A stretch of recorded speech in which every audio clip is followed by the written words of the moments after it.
Hi hello, നിങ്ങൾ തമ്മിൽ കണ്ടതുപോലെ തന്നെ ഈസി ആയിട്ട് റെസിൻ ആർട്ട് എങ്ങനെ പഠിക്കാം എന്നുള്ളതും റെസിൻ ആർട്ടിന് ആവശ്യമായിട്ടുള്ള ബേസിക് ആയിട്ടുള്ള കുറച്ച് ഐറ്റംസും അതുപോലെ ഒരു കീ ചെയിൻ മേക്കിങ്ങുമാണ് ഇന്ന് ഈ വീഡിയോയിൽ ഞാൻ നിങ്ങൾക്ക് കാണിച്ചു തരുന്നത് കേട്ടോ.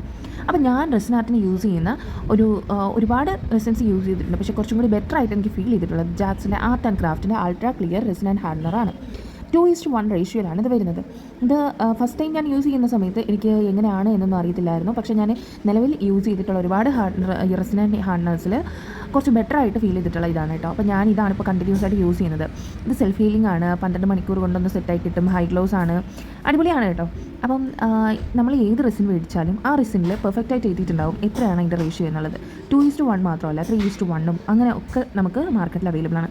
അതുപോലെ തന്നെ UV റെസിനും അവൈലബിൾ ആണ്. ഇത് UV റെസിൻ അല്ല കേട്ടോ, ഇത് നോർമൽ റെസിനാണ്. അപ്പം ഇതാണ് ഞാൻ കൂടുതലായിട്ട് യൂസ് ചെയ്യുന്നത്. Clock, frame, preservation, key chains, അങ്ങനെ ഓൾമോസ്റ്റ് എല്ലാവർക്കും ഈ റെസിനാണ് ഞാൻ യൂസ് ചെയ്യുന്നത്. ഇതാണ് 2 ബോട്ടിലാണ് ഇതിൽ വരുന്നത്. A and B.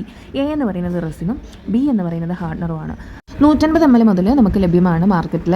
100 ml റെസിനും 50 ml ഹാർഡനറുമാണ് ഒരു ബോക്സിൽ വരിക. അതുപോലെ പ്രൈസ് ഡീറ്റെയിൽസ് നമ്മൾ വാങ്ങുന്ന റെസിനെ അനുസരിച്ചും അതിൻ്റെ ക്വാളിറ്റിക്ക് അനുസരിച്ചൊക്കെ റേറ്റ് വ്യത്യാസങ്ങളുണ്ടാവും. കൂടുതലായിട്ട് ഞാൻ ഈ റെസിനാണ് യൂസ് ചെയ്തിട്ടുള്ളത്. അതുകൊണ്ട് എനിക്ക് പേഴ്സണലി ഞാൻ പ്രിഫർ ചെയ്യുന്നത് ഈ ഒരു റെസിനാണ്. വേറെ ആരെങ്കിലും വേറെ യൂസ് ചെയ്തിട്ടുണ്ടെന്നുണ്ടെങ്കിൽ നിങ്ങൾക്ക് കമൻറ്റ് ചെയ്യാവുന്നതാണ് കേട്ടോ. അപ്പോൾ ഇത് മാത്രമല്ല, ജ്വല്ലറി മേക്കിങ്ങിന് യൂസ് ചെയ്യുന്ന മറ്റൊരു ഐറ്റമാണ് UV റെസിൻസ്. ഈ കാണുന്നത് ഇത് പെട്ടെന്ന് തന്നെ സെറ്റായി കിട്ടുന്നത് കൊണ്ട് തന്നെ കൂടുതലായിട്ട് ഇതാണ് ഓൾമോസ്റ്റ് എല്ലാവരും യൂസ് ചെയ്യുന്നത്. ഇതാണ് UV റെസിൻ്റെ ലാമ്പ്. ഇത് 2 മസ്റ്റായിട്ട് വേണം എന്നുള്ളൊരു സാധനമാണ്. ഇനി നമുക്ക് കുറച്ച് മോൾഡുകൾ പരിചയപ്പെടാം. നമ്മൾ ജസ്റ്റ് ബേസിക് ആയിട്ട് റൗണ്ട് മോൾഡാണ് കൂടുതലായിട്ട് കീ ചെയിൻ യൂസ് ചെയ്ത് വരുന്നത്, അല്ലെങ്കിൽ കപ്പിൾ മോൾഡുകളാണ്. അപ്പം ഈ റൗണ്ട് മോൾഡിൽ പല റൗണ്ട് മാത്രമുള്ളതും ഒരേ സൈസിലുള്ളത് മാത്രമായിട്ട് ലഭ്യമായിട്ട് കിട്ടും. ഇപ്പോൾ ഹാർട്ട് ഷേപ്പിൽ ഞാൻ കാണിച്ചില്ലേ, അതുപോലെ തന്നെ റൗണ്ട് ഷേപ്പിൽ ഒരേ സൈസിൽ അവൈലബിൾ ആയിട്ടുള്ള കിട്ടും. ഈ കാണുന്നത് പോലെ ആൽഫബേറ്റ്സ് അങ്ങനെ ഒട്ടനവധി കിട്ടും. അപ്പോൾ നമുക്ക് ഇഷ്ടമുള്ളത് വാങ്ങാം. പിന്നെ വേണ്ടുന്നൊരു സാധനമാണ് ഹീറ്റ് ഗണ്ണ്. ഹീറ്റ് ഗണ്ണ് എന്ന് പറഞ്ഞു കഴിഞ്ഞാൽ നമ്മളുടെ റെസിനിൽ വരുന്ന ബബിൾസൊക്കെ റിമൂവ് ചെയ്യാൻ യൂസ് ചെയ്യുന്നതാണ്. ബ്ലോ ടോർച്ച് എന്ന് പറയുന്നത് നമുക്ക് വേവ്സ് ക്രിയേറ്റ് ചെയ്യാൻ പറ്റും, അതുപോലെ തന്നെ ഈ ബബിൾസ് റിമൂവ് ചെയ്യാൻ പറ്റും. അങ്ങനെ ഒട്ടനവധി യൂസ്ഫുൾ ആയിട്ടുള്ള സാധനമാണ്. അത് രണ്ട് നമുക്ക് മേടിക്കാൻ അത്യാവശ്യം കോസ്റ്റ്ലിയാണ്. മേടിക്കാൻ പറ്റാത്തവർ റെസിൻ ബബിൾ റിമൂവർ സ്പ്രേ. ഇത് ബേസിക് ആയിട്ട് നമ്മൾ സ്റ്റാർട്ട് ചെയ്യുന്ന ടൈമിൽ നമ്മൾക്ക് ജസ്റ്റ് യൂസ് ചെയ്യാം എന്നുള്ളതാണ്. അപ്പോൾ ഈ സാധനമാണ് നമ്മൾ യൂസ് ചെയ്യുന്നത്. പിന്നെ വരുന്നത് നമുക്ക് പിഗ്മെൻറ്റേഷൻസ് ആണ്.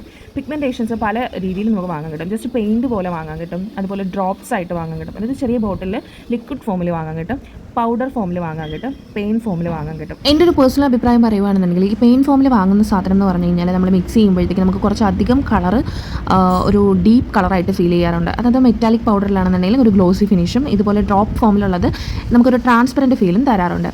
ജ്വല്ലറി ഐറ്റംസ് മേക്ക് ചെയ്യുന്ന സമയത്ത് അതിൻ്റെ താഴെ നമ്മൾ യൂസ് ചെയ്യുന്നൊരു ടാപ്പ് ഉണ്ട്. ആ ടാപ്പാണ് UV ടാപ്പ് എന്ന് പറയുന്നത്. ഒരു ബ്ലൂ കളറിലാണ് നമുക്ക് ലഭ്യമായിട്ടുള്ളത്. ഒരു 50 രൂപേൻ്റെ താഴെയാണ് അതിൻ്റെ റേറ്റ് വരുന്നത്. ഇത് നമുക്ക് ഓപ്ഷണലാണ്.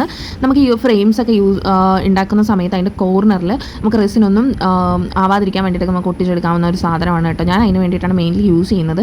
അപ്പോൾ ഇത് നമുക്ക് വേണമെന്ന് നിർബന്ധമൊന്നുമില്ല, എങ്കിലും നമുക്ക് യൂസ് ചെയ്യാം. പിന്നെ നമുക്ക് മിക്സ് ചെയ്യാനായിട്ട് ഉള്ളൊരു സ്റ്റിക്കാണ് വേണ്ടത്. അതിന് നമുക്ക് സിലിക്കോൺ സ്റ്റിക്ക് അവൈലബിൾ ആണ്. പക്ഷേ ഞാൻ സിലിക്കോൺ സ്റ്റിക്ക് അല്ല, ഈ വുഡൻ സ്റ്റിക്കാണ് യൂസ് ചെയ്യുന്നത്. അപ്പം ഐസ്ക്രീം സ്റ്റിക്ക് എന്നൊക്കെ പറയില്ലേ, അത് തന്നെയാണ് സാധനം. അപ്പം നമ്മൾ ബേസിക് ആയിട്ട് ഒരു റെസിൻ ആർട്ട് ചെയ്യണം എന്ന് ഉദ്ദേശിക്കുന്ന, അല്ലെങ്കിൽ ഒരു കീ ചെയിൻ ചെയ്യണം എന്ന് പറയുന്ന ആളുകളുടെ കയ്യിൽ ബേസിക് ആയിട്ട് അഫോർഡബിളിൽ നമുക്ക് മേടിക്കാൻ പറ്റുന്ന കുറച്ച് ഐറ്റംസാണ് ഈ കാണുന്നതൊക്കെ. അതാണ് നമ്മളിന്ന് പരിചയപ്പെട്ടത്. ഇനി നമുക്കൊരു കീ ചെയിൻ ഉണ്ടാക്കിയെടുക്കാം.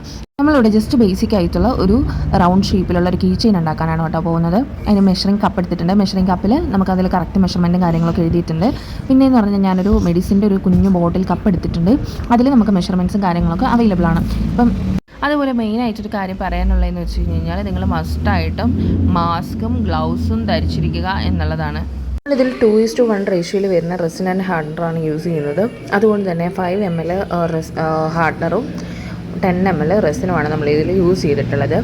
രണ്ട് നമ്മൾ മെഷർ ചെയ്തെടുത്തതിന് ശേഷം മിക്സ് ചെയ്യുകയാണ് ചെയ്യുന്നത്. മിക്സ് ചെയ്യുന്ന സമയത്ത് നമ്മൾ ശ്രദ്ധിക്കേണ്ട ഒരു കാര്യം എന്താണെന്ന് വെച്ച് കഴിഞ്ഞാൽ ഓവറായിട്ട് ബബിൾസ് വരാണ്ടിരിക്കാൻ വേണ്ടിയിട്ട് ഒന്നുകിൽ ക്ലോക്ക് വൈസോ അല്ലെങ്കിൽ ആൻറ്റി ക്ലോക്ക് വൈസിലോ മാത്രം, ഒരേ ഡയറക്ഷനിൽ മാത്രം നമ്മൾ മിക്സ് ചെയ്ത് കൊടുക്കുക എന്നുള്ളതാണ്.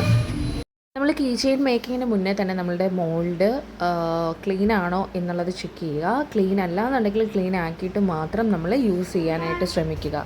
അങ്ങനെ നമ്മൾ റെസിനൊക്കെ ഒഴിച്ച് നമ്മളൊന്ന് സെറ്റാക്കി ഒരു 2 മിനിറ്റ് ഒന്ന് വെയിറ്റ് ചെയ്യുക. വെയിറ്റ് ചെയ്യുമ്പോൾ തന്നെ നമുക്ക് അതിൽ ബബിൾസ് ഉണ്ടെന്നുണ്ടെങ്കിൽ അത് മുകളിലേക്ക് വരും. ഇത് വരുന്ന സമയത്ത് നമുക്ക് ഒന്നുകിൽ ഹീറ്റ് ഗൺ യൂസ് ചെയ്തുകൊണ്ടോ, അല്ലെങ്കിൽ ബ്ലോ ടോർച്ച് യൂസ് ചെയ്തുകൊണ്ടോ, അല്ലെങ്കിൽ ബബിൾ റിമൂവിങ് സ്പ്രേ യൂസ് ചെയ്തുകൊണ്ടോ നമുക്ക് ബബിൾസ് റിമൂവ് ചെയ്ത് കളയാവുന്നതാണ് കേട്ടോ. അപ്പം ഞാനിത് സെറ്റ് ചെയ്തിട്ട് സെറ്റ് ചെയ്യുന്ന സമയത്ത് ജസ്റ്റ് വീഡിയോയ്ക്ക് വേണ്ടിയിട്ട് ചെയ്തതാണ്. അപ്പോൾ അതുപോലെ നമ്മൾ ഇനി പ്രിൻറ്റിങ് ആയിട്ടുള്ള കാര്യങ്ങളാണ് പറയുന്നത്. പ്രിൻ്റ് നമ്മൾ ഫോട്ടോ പ്രിൻ്റ് ചെയ്യുന്ന സമയത്ത് നമ്മൾ ലാമിനേറ്റ് ചെയ്ത് വാങ്ങുക. അതാകുമ്പോൾ നമ്മളുടെ പ്രിൻറ്റിൽ ഈ റെസിൻ്റെ ഒരു നമ്മൾ ഈ വെള്ളത്തിൽ വീണ പേപ്പറൊക്കെ ഉണ്ടാവില്ലേ, അതുപോലെ ആവാതെ കറക്റ്റായിട്ട് നമുക്ക് കിട്ടും. അപ്പം നമ്മൾ ആ 2 സൈഡിലും ഫോട്ടോ പ്രിൻറ്റ് ചെയ്തിട്ടുണ്ട്. നമ്മൾ ഒരു 5 മിനിറ്റ് 10 മിനിറ്റ് കഴിഞ്ഞതിന് ശേഷം ബാക്കി റെസിൻ നമ്മൾ ഒഴിച്ചു കൊടുക്കുക. എന്നിട്ട് ഇതുപോലെ നമ്മൾ ഹീറ്റ് ഗണ്ണോ അല്ലെങ്കിൽ ബ്ലോ ടോർച്ചോ യൂസ് ചെയ്യുമ്പോൾ ശ്രദ്ധിക്കുക. നമ്മൾ ഫോട്ടോ വെച്ചിട്ടുള്ളത് നമ്മൾ ലാമിനേറ്റ് ചെയ്താണ് വെച്ചിട്ടുള്ളത്. അപ്പോൾ ഉരുകാനായിട്ട് ചാൻസ് ഉണ്ട്. അപ്പോൾ നമ്മൾ ബബിൾ റിമൂവിങ് സ്പ്രേയോ യൂസ് ചെയ്തുകൊണ്ട് നമ്മൾ ജസ്റ്റ് ഫോട്ടോയുടെ മേളിൽ ബബിൾസ് റിമൂവ് ചെയ്ത് കളയാം. എന്നിട്ട് നമുക്ക് നമ്മളുടെ ഫോട്ടോൻ്റെ സൈസ് ഇങ്ങോട്ടാണ് മുകളിലോട്ട് താഴോട്ട് അങ്ങനെയൊക്കെ നമുക്ക് അഡ്ജസ്റ്റ് ചെയ്യാനുണ്ടെന്നുണ്ടെങ്കിൽ നമ്മൾ റെസിൻ ഒഴിക്കുമ്പോൾ തീർച്ചയായിട്ടും അത് മാറിപ്പോകും. അത് നമ്മൾ അഡ്ജസ്റ്റ് ചെയ്തെടുക്കുക. 4 hours കഴിയുമ്പോൾ നമുക്ക് സെറ്റ് ആയിട്ട് കിട്ടും. അപ്പോൾ കീച്ചേൻ്റെ ബാക്കി ഐറ്റംസ് ഒക്കെ ഇൻക്ലൂഡ് ചെയ്തുകൊണ്ട് നമുക്ക് കീച്ചേനായിട്ട് യൂസ് ചെയ്യാവുന്നതാണ്. ഇതുപോലെ നമ്മൾ പ്രിസർവേഷൻ വർക്ക് അതുപോലെ ഫോട്ടോ ഫ്രെയിംസ് ഒക്കെ നമ്മൾ ചെയ്തിട്ടുണ്ട്. അതിൻ്റെ വീഡിയോസ് നമ്മൾ ഉടനെ പോസ്റ്റ് ചെയ്യുന്നതാണ്. സബ്സ്ക്രൈബ് ചെയ്ത് കൂടെ കൂടാൻ മറക്കരുത് കേട്ടോ. എന്തെങ്കിലും ഡൗട്ട്സ് ഉണ്ടെന്നുണ്ടെങ്കിൽ കമൻറ്റ് ചെയ്യുക. ബൈ.